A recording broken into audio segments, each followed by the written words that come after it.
We've sunk an enemy destroyer.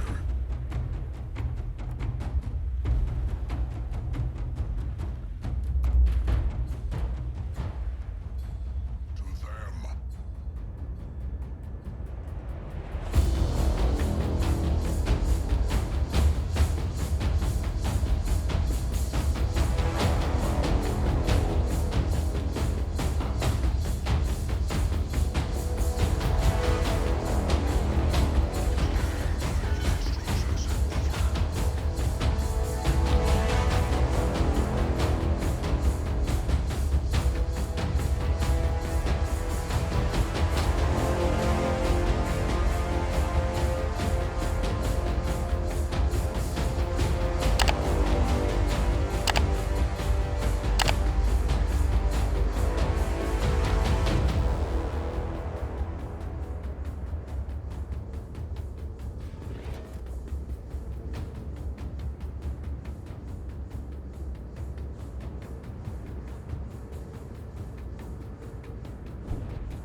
Hey team, it's Ripper here. Hope you guys are doing wonderful. And this is a fun ship that I have not played in a while, and it is the oldies but goldies Montana, or Montana for you other folks that like to speak correct English here. But anyways, Montana, one of the classic battleships of back in the day. It still is a powerhouse, as you can see in this game. It is a monster to be reckoned with. 12 guns of sheer American AP with plunging fire. Really awesome. Puerto Rico pops up on screen, and I accidentally fire HE when I should have been firing, AP like a smart guy would. Anyways, still get some damage, whatever, but we're going to wait for that broadside. Now, that's the beautiful thing about the Montana. It is a broadside slapper. It is really good, especially if you look at the build at the beginning of the video in mod station number 6 at the beginning of the equipment menu for the Montana. I have selected to do the precision accuracy, whatever you want to call it, for American battleships, which is really awesome. It reduces the dispersion and gives you that really nice sweet clump of shells that really plunge into a very small area and very accurate. And that's exactly why the Montana excels at the Citadel City role. Anyways, but before we get in, and like, subscribe, bell button below, guys, if you want to support the channel. We're on our way to 1,000 subscribers. We can't thank you guys enough, and we're just having a blast learning about shooting ships, sailing ships, and learning something in the same process. Fletcher shows up right now, fires a good salvo right there. Beautiful shot right there. I love the effects of this game. It's really awesome. Good artwork, art department, and boom, 5,400 with another 1,650 off. 8,000 damage taken off the Fletcher there, and that hurts him a lot. That's about, I would say, almost a third of his health, as well as he has no heals. So we're going to go ahead and see if we can push a little bit. And we're not, and again, if you notice, again, always learn from the strategies that, we're showing and displaying from. We can learn something from everybody, but notice that I'm not charging in like a maniac and trying to get myself killed right away. Because one, my DDs are the far eastern side of Alpha Cap. I'm being spotted potentially by the Fletcher, as well as a battleship, cruiser, and so forth along this line, as well as there's probably another battleship here I don't know about. So we're going to just go play it safe and just kind of do more figure eights or just more of a loiter pattern, just hanging out here in the northwest, kind of like scoping the battlefield and seeing what develops. And you can see right there, John Bart just revealed his position by firing. So again, you're trying to draw out the enemy, trying to figure out, hey, where are they at?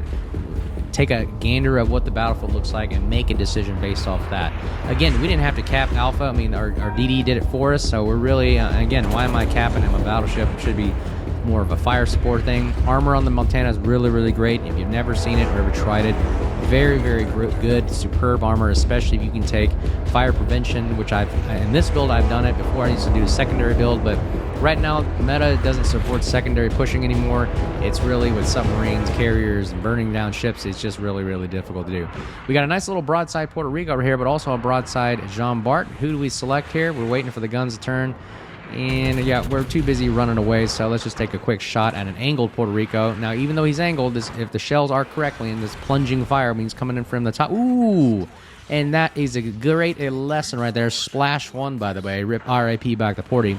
That is a great lesson on why you don't bunch up. You notice where the Fletcher is? He got screwed by this Puerto Rico. I'm sure they didn't mean to. It just happens, but it happens when you're in close proximity to your friends, and that is a great lesson right there.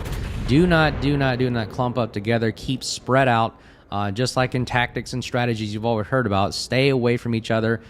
Give some good separation, but you can stay together in formation, but stay away from each other because you got stuff like that might happen where we didn't intend to kill the Fletcher. The shells just happen to land in that general vicinity. But anyways, first blood as well. We're going to go ahead and continue moving back towards Alpha Cap. Now, we got to be careful here. We have a Vermont, which is our older brother with 457 guns, which is one of the hardest hitting slaps in the ship right now. So we're going to wait till he fires. Let's see if we take a shot at him. Okay, now when we fire, we're going to reveal our position. His guns are aiming at us, and I'm wondering if he's going to fire as well. Yep, there he is. He just fired at us. Keep the turn going. Don't change anything. Just keep it going because he's probably assuming you were going straight. And see if his shots are off or his aim is off. And they are. You see, you always keep moving, always changing positions, always changing your angles, changing your speeds. Do whatever you can do to make the enemy keep on guessing. And that's how you escape getting shot or broadsided by somebody in the distance there. Anyways, notice that I've also have the brisk or swift and silent, whatever perk that you see right there. I'm trying that on all the battleships and all the cruisers lately because this is a great perk, I believe, because it allows you to increase your speed because majority of the time you are going to remain hidden.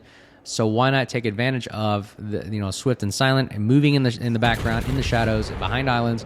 It gives you that extra burst of speed so you can maneuver to get those nice, sweet, juicy broadsides like you're seeing right now, so that you can take advantage of all the action when it needs to be. And boom, 14,000 damage right there, ladies and gentlemen. Really great broadside slapper right here. I mean, Montana is really good at doing that.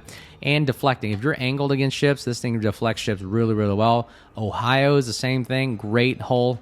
It really does help deflect a lot of the shells if you angle properly. We take a nice quick slap shot on the John Bart right there. He doesn't do much to us, but let's see what we do to him. And owie, 12,000 about that damage to the John Bart right now. His secondaries are shooting, but look at that. We're now hidden behind the island, and swift and silent, our speed is increased, so we can get this nice flanking position right now. Now, we're going to slow down here because I don't think that we need to be showing broadside to a John Bart with a Vermont looking at us. So we're going to go ahead and slam on the brakes right here, go full reverse, and take a quick shot right there. Oh, we're still in cover, so we didn't get revealed here, so we continue to use our swift and silent. And, oh, look at that, ladies and gentlemen. 21,000 plus 5 right there. We took a chunk off his hull right there. We did not scratch the paint. We took off some paint right there, and we are going to see if we can nail the final death blow right here. Ooh, and we take nothing right there. It's really good right there. And poor aiming on his part. We're going to see if we can get this nice shot. 2 seconds to reload, and full send. Will this connect and end his life?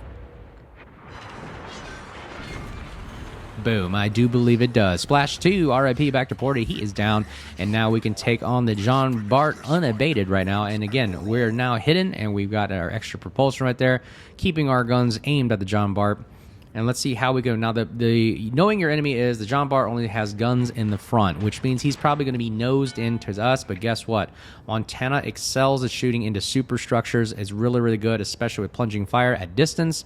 It just penetrates the main superstructure as well as the armor. It's really good at that. As well as if you do build it into secondary builds if you want. I mean, I'm iffy about it. I've tried it. Montana doesn't have the Ohio and Massachusetts secondaries, but they are secondaries nonetheless, and they still provide some kind of fire starting capability, but I don't recommend it with Montana because the bread and butter is tanking and slapping broadsides like we're about to do right here. Again, what did I say? John Bart's going to be nose in like he always is to mitigate damage. And look at that. Boom, right into his superstructure, about 9,000 damage right there. And we take a little hit right there, 11,000, not too big. We're going to smile right back at him and just go ahead and say, hey, scratch the paint and moving on. Montana is still looking at a sweet, nice, juicy broadside to us, which means that we're going to have to continue angle in while keeping our guns, all 4 guns, bearing on him. He's also taking some shots like that. Ooh, look at that. We took some more damage. We're getting a nice angle. We're going to see if we can take out his guns. Boom. And that took out a lot of damage right there. I don't think we knocked out his guns. He's probably got his reload booster armed. And let's see if he takes one more shot at our broadside or rear. And there it is. That's his shot right there. Only 8,000. He gets overpins. But guess what? We have 2 rear-facing guns with 6 guns, ready to nail him right in his superstructure as we get help right there. He's burning as well. Our secondaries do a good job of that. And let's see if we can get the final death blow right into the gun. Boom! RIP back to Party Splash. 3. Montana does its job down here at Alpha Cap. And exactly how you should see we maneuver. We know what kind of rate of fire he has. We know the angling. We did the best we could. We also judged, do we have enough HP to survive this drive-by? A lot of things that come into play for you to think about when you're doing something like this, all while keeping your head on the swivel, making sure that you're not getting spotted by DDs, cruisers, and whatnot. But anyways, we have basically secured the game here. There's nothing much left, only about a cruiser and a battleship left. But let me know your thoughts below. If you like the Montana, I'd really encourage you to grind for it if you don't have it already. But what do you think about it? What do you think it's still good as it always has, even with the new meta? But the other, you notice I've been playing about a few games lately in randoms, and I know there's a lot of stuff going on in the YouTube. Like, subscribe, bell button below, guys, by the way. A lot of stuff going online, especially with the other contributors saying, with the addition of submarines and CVs and everything, it's just not the same. Wargaming just got taken over, there's Sydney Wargaming got taken by Riot. So a lot of things going. It sounds like this game is floundering a little bit, but let me know your thoughts. What do you think? Is it getting better? Is the meta just pushing players away, or is it still future for this game? Anyways, talk to you soon. Cheers.